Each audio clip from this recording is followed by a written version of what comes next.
Chapitre 81. S'aimer soi-même. Avant de t'enseigner les principes de base qui nous définissent en tant qu'être hautement évolué, je vais d'abord te poser une question pour voir si tu es prêt, commença Roussthorn.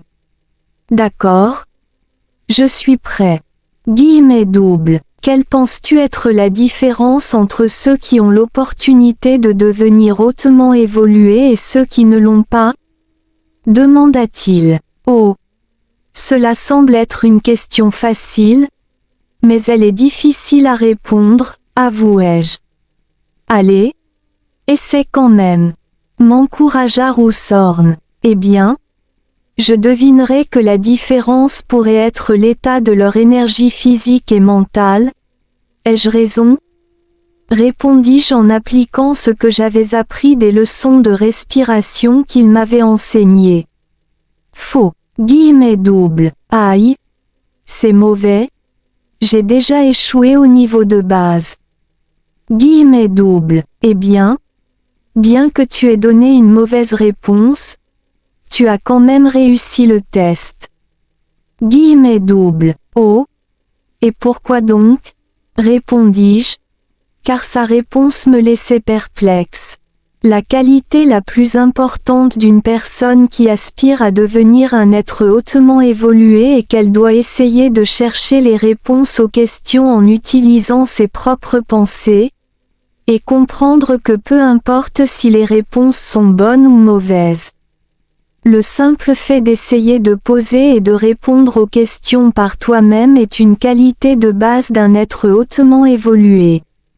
Ceux qui reçoivent une question et espèrent que quelqu'un d'autre leur donnera la réponse, ou essaient de chercher la réponse dans un livre, ou consultent un expert, ou attendent même de recevoir la réponse de la personne posant la question, ne démontrent pas la qualité adéquate pour devenir hautement évolué. L'objectif recherché n'est pas d'acquérir des connaissances par des moyens extérieurs, mais de savoir par soi-même, ou, autrement dit, d'acquérir des connaissances à travers la sagesse. Guillemets doubles. En cherchant toi-même des réponses, tu envoies tes ondes de pensée et tes fréquences à la recherche de réponses dans l'univers. Si tu as accumulé suffisamment d'énergie dans la première étape, tu trouveras les réponses rapidement et profondément. Mais au contraire, si tu ne tentes pas de trouver les réponses toi-même, cela signifie que tu as coupé ton système d'émission des ondes de pensée de ton cerveau.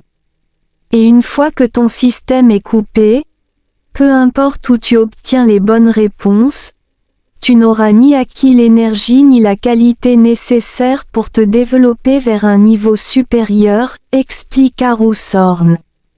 C'est pourquoi cette qualité est si importante pour toi afin d'avancer et de devenir un être hautement évolué. Personne n'a jamais réussi en obtenant des connaissances de quelqu'un d'autre. Même si tu possèdes des milliers de livres et peux mémoriser chaque ligne écrite, si tu ne possèdes pas la capacité d'accéder toi-même à la connaissance de l'univers, tu ne deviendras jamais l'un des nôtres. Posséder cette qualité signifie que tu as déjà plus de connaissances que celles contenues dans tous les livres qui existent dans le monde.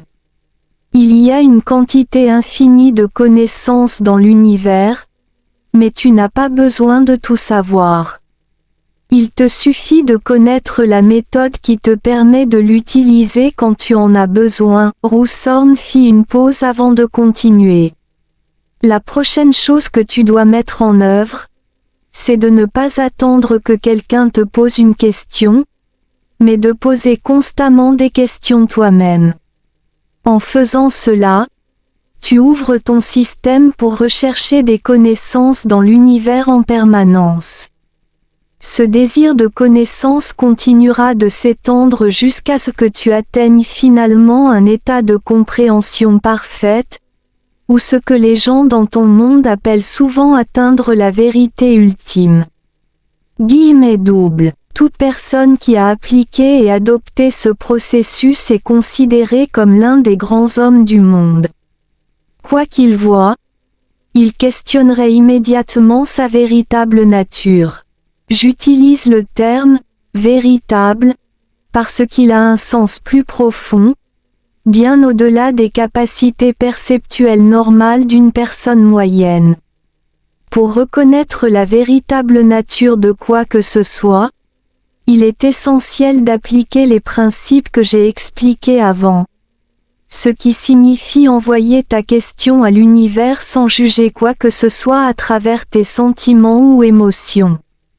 Guillemets doubles. Eh bien, je pense qu'il est temps de commencer à t'enseigner les leçons dont tu as besoin, dit Roussthorn. Puis il se pencha vers moi et me demanda d'un ton très sérieux. Après ces 5 derniers jours d'écoute et d'observation, peux-tu me dire quel est le facteur principal de tout ce qui existe dans l'univers? Guillemets doubles.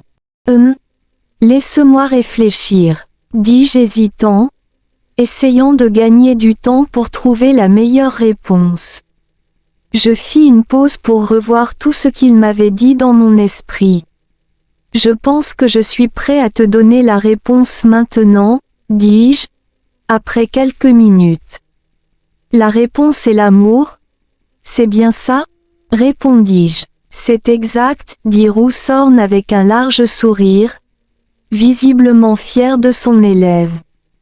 Je pense que tu es maintenant prêt pour la leçon suivante. Guillemets doubles. Beaucoup de gens dans ton monde passent toute leur vie à chercher cette seule réponse, puis à la comprendre. Certains d'entre eux trouvent la réponse à la fin de leur vie, tandis que d'autres meurent sans l'avoir jamais trouvée.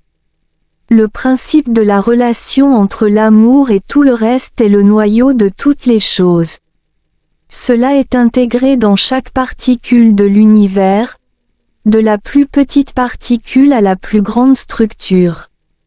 Et une fois que tu comprends que tout contient la fréquence de fusion et d'union, que nous appelons la fréquence de l'amour, et que cette fréquence maintient tout dans l'univers, que penses-tu devoir faire ensuite? Roussthorn me regarda avec espoir. Eh bien, je pense que je dois aussi devenir amour, répondis-je. Très bien, dit Roussthorn en me tapotant l'épaule avec approbation.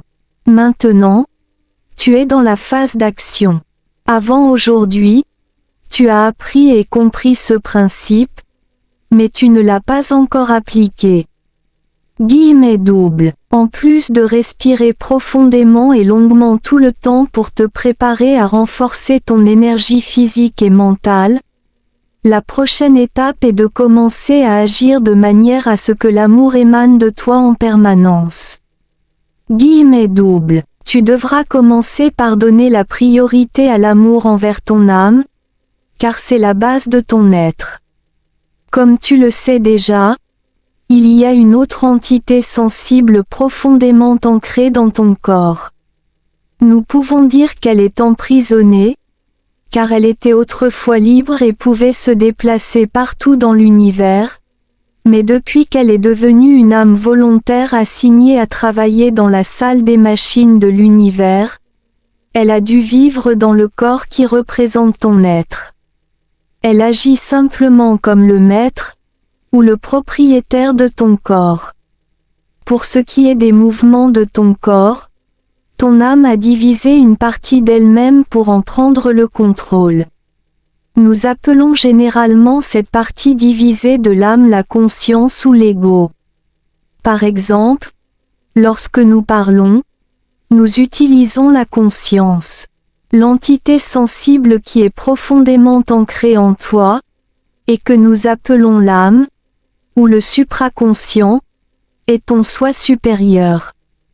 Jusqu'à présent dans ta vie, avant même de te demander si tu lui as déjà donné de l'amour, tu n'étais pas conscient du fait qu'elle résidait en toi.